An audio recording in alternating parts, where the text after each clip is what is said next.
It is time we talked the somewhat less annoying, long-distant cousins of splue monkeys, everyone. Prime apes. But don't let that qualifier fool ya.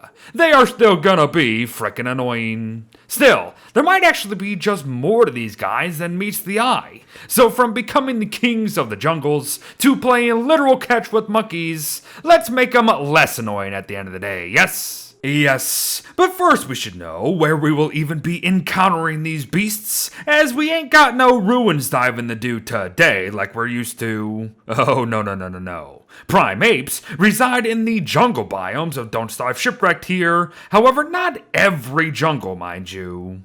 World generations are obviously going to differ, and you might find large groups of them packed together, or just a lone straggler here and there.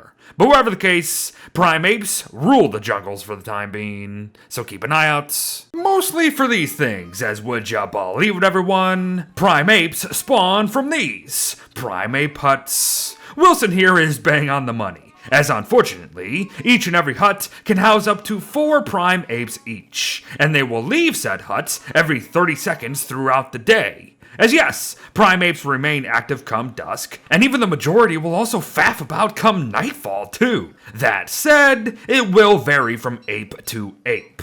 For you see, all prime apes have a random timer for when they choose to return to their huts, and that fluctuates constantly. So some might do so and drop all that stuff that they've stolen beforehand, while others who have just stayed aggroed or are following us, the player, will just continue to do so, and finally others are just gonna fall right asleep right then and there. Yup, sounds about right with these monkeys in these games. But what do you mean by apes just following us, Beard? Well, exactly that. If you've ever encountered splue monkeys or prime apes, you have likely noticed that some just seem to latch onto your presence, while others just don't give a crap.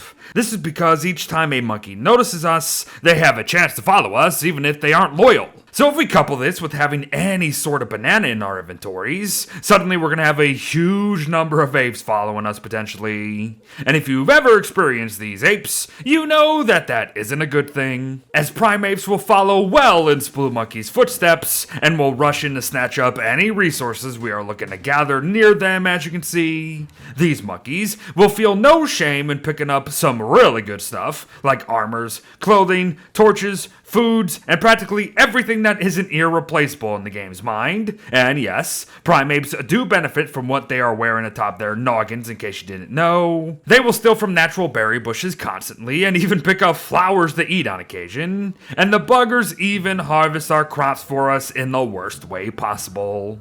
The thing is, though, very much unlike splue monkeys, prime apes here will not take from chests, and this also includes other storages like Pack'em Bag'ems, for example. So see, they're frustrating, but they ain't all that bad. Well, up until the crap starts flying. Literally, mind you. But let's talk more about that, yes? Feel free to hammer prime ape huts to stop any further spawns, of course, but mind the fact that doing so with apes inside of them might piss them off at the end of the day. Oh, and also try to get the loot from doing this as fast as possible too. But when an ape is mad at something, they are gonna let you know it. And if they have manure to launch, they will also do that too.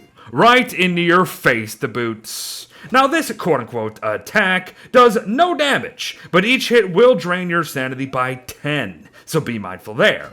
But if an ape has no poop to fling, then, well, it has no poop to fling up until they eat something or produce some in a couple of days. But what do you mean? They can just make their own manure via eating something? Yup. That's exactly what I mean, folks. When they are hungry, which is like every 30 seconds, mind you, they will eat any fruits or vegetables that they have picked up and turn them into manure from within their inventories. Now, each ape can hold 3 manure, and again, they love flinging it at us. Here's the thing, though. While prime apes are horde-like, which will likely result in crap flying at you from every which way to Sunday now and then, a monkey can only fling 3 manure before quote-unquote reloading in a couple days. So if you don't mind taking the hits, they're a great manure farm. So have fun. Note though, prime apes do indeed have a melee attack that you might occasionally see used on you, just depending on your distance to them. However, for the most part, they'll be using their 20 damage on other mobs. Most likely snakes too, seeing as they occupy the same biome constantly.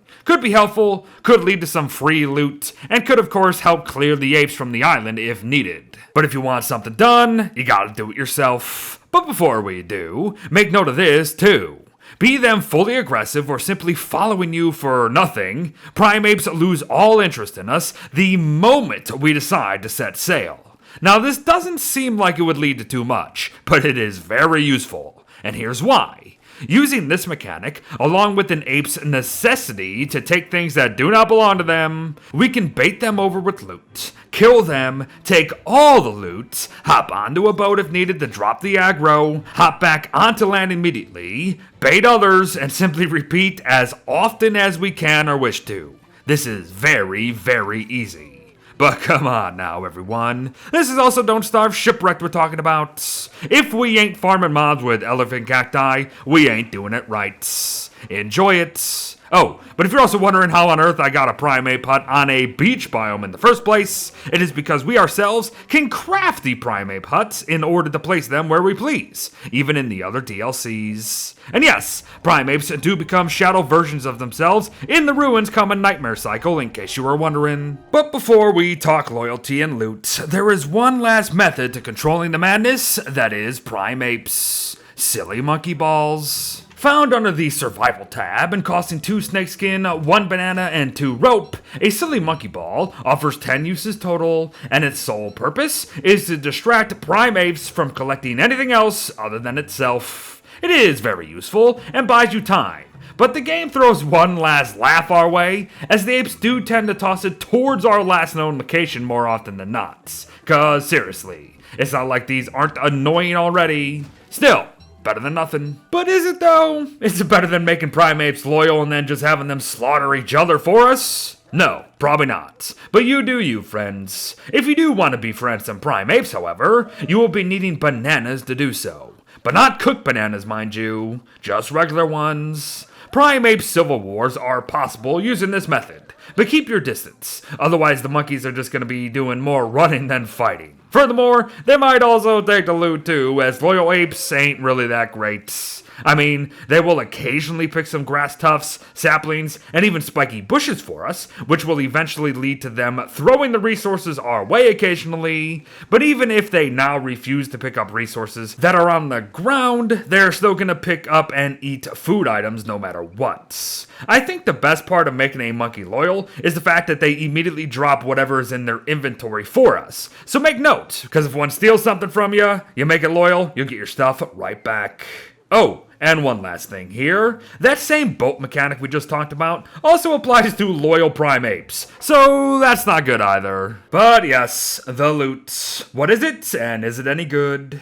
Well, it's mostly food and poop, honestly. A single morsel, a banana, and manure, folks. All things we should already know how to munch on and use. Still, in the event that you don't, be sure to note just how easy prime ape kills can lead to easy bananas, which in turn can lead to some easy banana pop crafts here. 12.5 hunger, 33 sanity, and 20 health ain't nothing. Good stuff. But finally, it wouldn't be a proper prime ape video without talk of the best prime ape of them all, Wilbur. If you have yet to unlock him, both prime apes themselves and their huts will have a 10% chance to drop the tarnished crown needed to wake up a sleeping Wilbur somewhere in the world. So find him, gift him the crown, and Wilbur will be yours to play forever.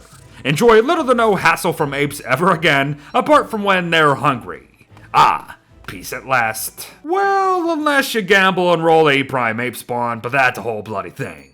Learn more elsewhere for now. But folks, there you have it. A long overdue guide on some of the most frustrating mobs in all of Don't Starve history in prime apes here.